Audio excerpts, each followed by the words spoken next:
और एक नए भारत का निर्माण हो रहा है जिसमें हम एक पूर्ण विकसित राष्ट्र 1947 तक बन जाएंगे। ये उम्मीद की किरण दिखी है तो पिछले 9 वर्षों में दिखी है। आज ही रिजर्व बैंक ने घोषणा की है कि $3.75 बिलियन का हमारा 3.75 ट्रिलियन डॉलर्स की हमारी जीडीपी पहुंच गई। एक पर एक नए कीर्तिमान गढ़े जा रहे हैं। नया भारत तो निर्माण हो रहा है। पिछले 9 वर्षों में निर्माण का वर्ष रहा 9 वर्ष, जहां पे 4 करोड़ गरीबों को घर मिला, जहां पे 11 करोड़ से ज्यादा 60 सेकंड आपकी 11 करोड़ से ज्यादा गैस कनेक्शन मिले। लेकिन आप कह रहे हैं कि जीडीपी के सहारे आपको सत्ता मिल जाएगी। कांग्रेस नहीं है, लेकिन जीडीपी के आप कह रहे हैं जीडीपी के सहारे आपको सत्ता मिल जाएगी। चीज नहीं हुई है, कांग्रेस मुसलमानों की पार्टी हो गई। ये आपका आरोप है, कांग्रेस मुसलमानों की पार्टी हो गई है। अखिलेश जी, कांग्रेस पार्टी के ये कह रही है, मेरा आरोप नहीं है भाई, राहुल गांधी के बोल हैं। हाँ। वो इनकलाब अखबार के हवाले से जो खबर 2018 में आई थी। लेकिन मैं अखिलेश जी के पास जाता हूं। अखिलेश जी, एक सवाल। छोड़ो कल की बातें, कल की बात पुरानी, नए दौर में मिलकर लिखेंगे हम नई कहानी। आपकी कहानी ये है, आप कह रहे हैं कि अब केजरीवाल भी साथ आ जाए, अखिलेश जी भी साथ आ जाए, जिन्होंने आपको निपटाया है ममता बनर्जी भी साथ में आ जाए, जिन ने आपको निपटाया है सब साथ में आ जाए, मोदी को निपटा दें, फिर आपस में निपट लेंगे। देखिए, अभी इन्होंने जीडीपी की बात की। जीडीपी बहुत बड़ा मुद्दा है चुनाव में। गैस, डीजल, पेट्रोल, जनाब इस पे तो वोट पड़ेंगे और भागते रास्ता नहीं मिलेगा इस जीडीपी पे। और इन्होंने जिक्र किया कांग्रेस के 84 तक के चुनाव का। इनको कुछ इतिहास तब राजनीति में पता न थे कि नहीं थे, जानकारी नहीं होगी, पढ़ते लिखते भी कम ही होंगे। 89 में कांग्रेस को 200 सीटें मिली थी, लेकिन तब तक कांग्रेस पार्टी का निर्णय था कि हम कोलिशन पॉलिटिक्स नहीं करेंगे।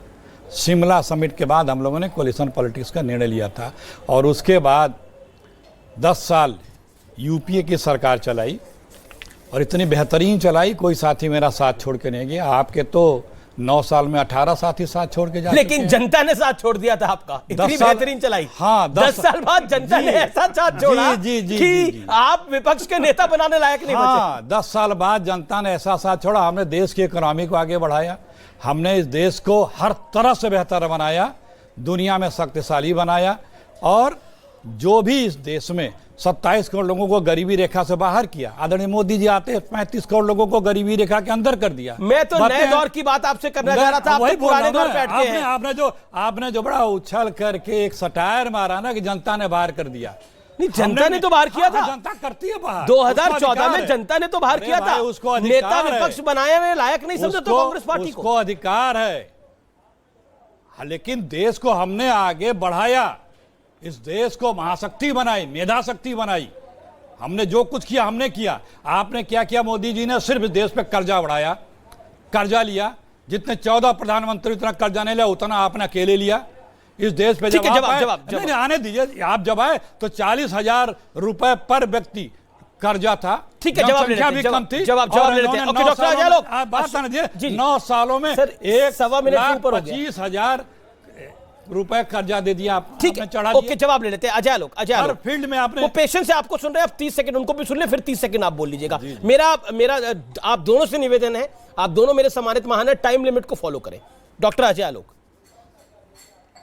वो कह रहे हैं मोदी जी ने कुछ नहीं किया, सब हमने किया हुआ था, आपने कर्जा बढ़ाया है। 40 सेकंड में जवाब। नहीं, वही कह रहा हूं कि 2 ट्रिलियन डॉलर्स की इकोनॉमी हमने 9 साल में बढ़ा दी और हमने कर्जा बढ़ाया है। इनको तो ग्रोथ का स्केल का पता ही नहीं है कि इकोनॉमी होती क्या है। हाँ, आपके 10 साल यूपीए के बिल्कुल बहुत अच्छा काम किया। आपने सिर्फ जीजा जी को बनाया है। वो जीजा जी जिनकी प्रियंका गांधी की शादी के पहले इनकम टैक्स रिटर्न होती थी 14 लाख, आज उनकी कंपनी अपना इनकम टैक्स रिटर्न फाइल करती है 9,676 करोड़। ये है फेनोमिनल राइज। ये बनाया है आपने बनाया 2G 3G 4G घोटालों का इतिहास। चाहे कॉमनवेल्थ हो चाहे कोई हो, हर जगह घोटाले, इतने घोटाले कि भारत को घोटालों का देश कहा जाने लगा था। ये आपने बनाया। और आपने बनाया प्रधानमंत्री पद की गरिमा को खत्म कर दी।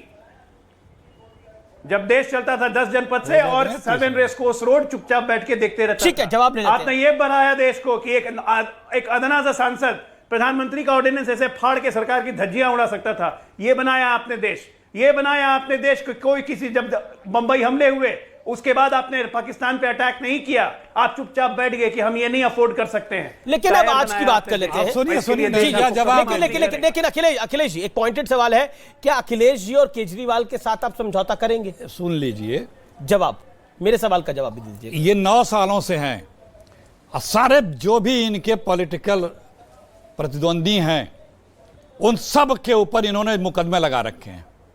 एक पे चार्जशीट लगी हुआ, एक किसी के ऊपर कुछ आरोप सिद्ध हुआ हो। क्योंकि आपसे जो प्रश्न करता है वो गद्दार है, वो देशद्रोही है, वो पाकिस्तानी है, खालिस्तानी है, वो नक्सल है जी, वो राष्ट्रद्रोही है। ये आपका स्वभाव है। कोई सवाल न करे, सिर्फ एक तरफा साहब बोलते रहें।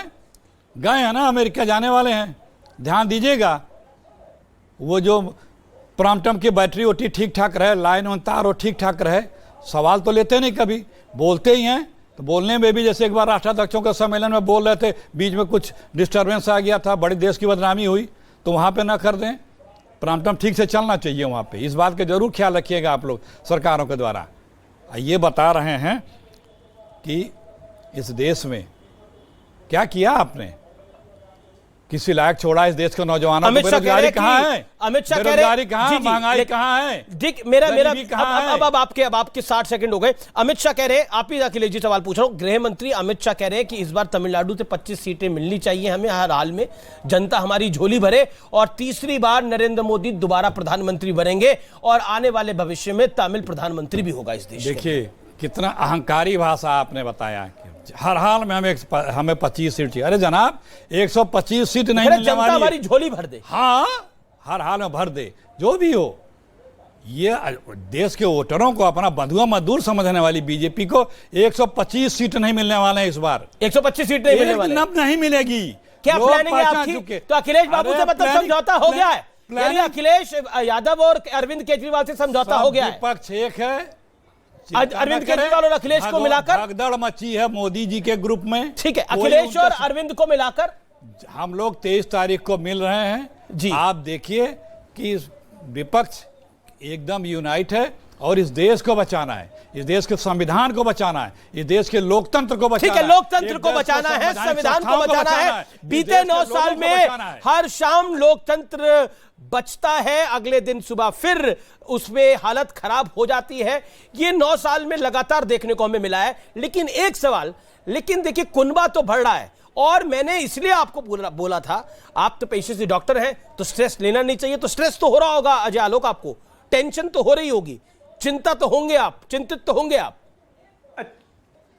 अब सोचिए अरविंद और कांग्रेस एक साथ आ गई तो दिल्ली में आपका क्या होगा?